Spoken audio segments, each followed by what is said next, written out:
कहाँ से हैं आप? हम अयोध्या से हैं। जिस प्रकार लोग बोलते हैं, भीड़ को देखते हुए वो सबकी रफ्तार, रास्ते सब रोक देते हैं। जनता ने भाजपा सरकार की रफ्तार इतनी तेज थी, इतना तेज जा रहे थे, उनसे खतरा महसूस किया जब वो समझ रहे कि हम प्रधानमंत्री होते हुए यहाँ की जनता का रास्ता रोक सकते हैं, तुमको घर से बाहर नहीं निकलने दे सकते हैं। इसी प्रकार जनता ने दिखाया, हम तुम्हें कुर्सी पर भी बैठने नहीं दे सकते हैं। इसीलिए सावधान हो जाइए, अभी ये इशारा है, नहीं तो हम यहाँ से उखाड़ के फेंक देंगे। सरकार आपकी है, आराम से चलाइए, रफ्तार थोड़ी धीमी करिए और जनता के हित में कार्य करिए। उखाड़ के फेंक तो दिए आप लोग, उखाड़ के अगर बात करेंगे अयोध्या पूरा मंडल साफ हो गया। 2 लाठी उनको दिए हैं, सहारे से चलिए और जनता को भी सहारे से चलने दीजिए। एक भी सीट नहीं दी है अयोध्या वासी, ये बताइए। आप बाराबंकी हार गए, आप अंबेडकर नगर हार गए, आप अयोध्या हार गए, आप सुल्तानपुर हार गए, आप जौनपुर हार गए, आप बस्ती हार गए, अमेठी हार गए, रायबरेली हार गए। कितनी सीटों की बात करेंगे? जनता की रास्ता जो रोकेगा उसका रास्ता जनता खुद रोक देगी। वो अपनी पावर का प्रयोग करके पुलिस प्रशासन लगा करके रास्ता रोकते हैं। जनता ने अपने एक वोट से उनका रास्ता रोक दिया और 2 ठेंगनी का सहारा दिया है। जब चाहेगा वो ठेंगनी खींच लेगा और उनको गिरा देगा भड़ाक से। ये उनको मालूम होना चाहिए कि जनता के हित में सारा काम होना चाहिए, तानाशाही बिल्कुल नहीं। आराम से वो आ सकते हैं, इतनी सुरक्षा है, कहीं भी जा सकते हैं। जनता का रास्ता रोक लेते हैं, जनता को जाने नहीं देते हैं, इधर से उधर से सारे रास्ते बंद कर देते हैं। कहीं का भी हाल चेक लीजिए, और रफ्तार जहाँ तेज होती है खतरा वहाँ होता है। और मोदी जी को ये पता है, उनकी रफ्तार इतनी तेज थी कि लोगों को खतरा महसूस हुआ, इसलिए उन्होंने उनको थोड़ा डाउन कर। खास करके मैं अगर बात करूंगा, आप अयोध्या से हैं, तो क्या कारण रहा, अयोध्या वासी क्यों इतना नाराज हुए कि भारतीय जनता पार्टी को अयोध्या की, क्योंकि शंखनाद यहीं से शुरू हुआ था। 2024 का लोकसभा चुनावी शंखनाद भारतीय जनता पार्टी ने अयोध्या का राम मंदिर के प्राण प्रतिष्ठा से ही शुरू किया था और राम के नाम पे पूरे देश में चुनाव लड़ रहे थे। इन्होंने जो काम शुरू किया, कोई काम पूरा नहीं किया, सारा काम अधर में लटका हुआ है, सारे काम आधे अधूरे हैं, सारी व्यवस्थाएं आधी अधूरी है, जनता पूरी तरह से जान रही है। और इन्होंने सारे काम को इसके लिए रोक रखा है कि हम यहाँ से वोट नहीं पाएंगे। अगर ये सारे काम करते तो ये जितने वोट पाए हैं वो भी नहीं पाते, पूरा सुपड़ा साफ हो जाता।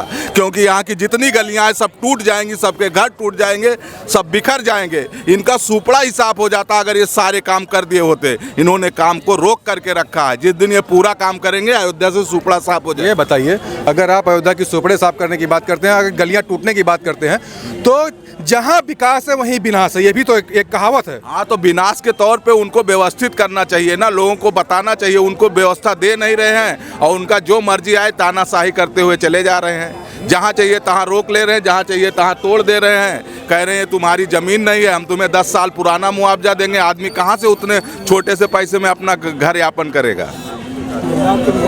ये ज़मीनी मुद्दा है। हाँ, ज़मीनी मुद्दा है।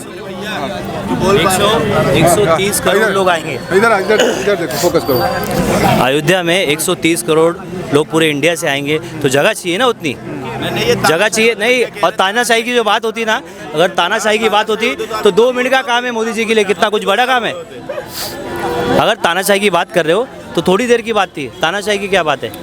अगर तानाशाही की बात नहीं होती, मोदी जी के लिए 2 मिनट की बात है। सारी सुरक्षा हटा के मोदी जी को यहाँ उतार दीजिए, 1 मिनट की बात हो जाएगी। आदमी जनता बता देगी कि तुम कितने बड़े तानाशाह हो, कितने बड़े तीरंदाज हो कि आप अपना काम कर लोगे। सिर्फ सुरक्षा हटा करके बोलो, एक बार रोड पे आ जाए।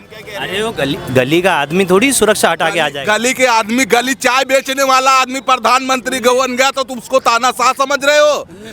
तुम समझ रहे हो? फुटपाथ पे फेरी करने वाला आदमी 1-1 रुपए के लिए भटकता था, आज गाड़ी से चल रहा हूं तो मैं क्या अपने को तानाशाह समझ लूं? मैं जमीन पे नहीं हूं क्या? है वो, मुझे ये बताइए, अगर वो तानाशाह है, तानाशाह कहाँ से लग रहा है आपको?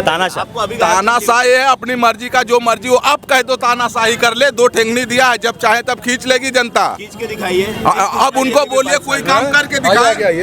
करेंगे कोई चीज वो पास करके दिखाए ना हो तो बताना। चैलेंज देता हूँ, वो लेकर के चले आ जाए, पीओ के लेकर के आ जाए। तो एक मिनट, आप चाहते क्या ना है? आपके नहीं लेके चले आवे, मैं देखता हूँ। मतलब क्या आप मैं चाहता हूँ पीओ के आए, लेकिन ये सब रफ्तार गलत बात बोल दिए थे हमने। नहीं, तुमने क्या बोला कि पीओ के लेके आए? टीके का अपमान न करिए। आपने ये बात बोली कि पीओ के लेके आ जाए, मैं देखता हूँ कैसे लेके आ जाए। कोई ऐसी चीज बातें नहीं होती। हेलो, जैसे राम मंदिर का फैसला 500 साल। हेलो, जो आदमी एक मोदी आने एक मिनट, जो 500 साल का पुराना मैटर ये कोर्ट से होकर के आया है वही चीज समझौते से आ सकता है, तानाशाही से नहीं। जाके बातचीत करो, उनके साथ जाकर के काम करो। से आना होता नहीं रुकता। भाई साहब, समझौते से अगर आना होता तो इसके पहले बहुत पहले आ जाता है। तानाशाही से भी नहीं आया है, तानाशाही से नहीं आया है, पहुंच गया है, तानाशाही से नहीं आया। ये हर मोदी तक पहुंच गया था। मोदी ना होते तो राम मंदिर नहीं बन सकता था। अदालत का कोई ऐसा दरवाजा जो उन्होंने अगर आप खटकाया नहीं, कांग्रेस के लोग और संविधान के रास्ते से लेकर के आया है। जिस दिन संविधान के रास्ते से नहीं लेके आते उस दिन वो नहीं लाते। कांग्रेस के 50 वकील खड़े किए थे राम मंदिर का विरोध करने के लिए। राम मंदिर बने ना, है ना, मोदी आए तो मंदिर बन गया। 1998 में पुलिस हटी थी, बाबरी मस्जिद चली गई ना, फिर से 1998 नहीं 93 की बात थी, ये भूल गए हो तुम, पैदा नहीं हुए थे। 92, 93 में गोली तो चली।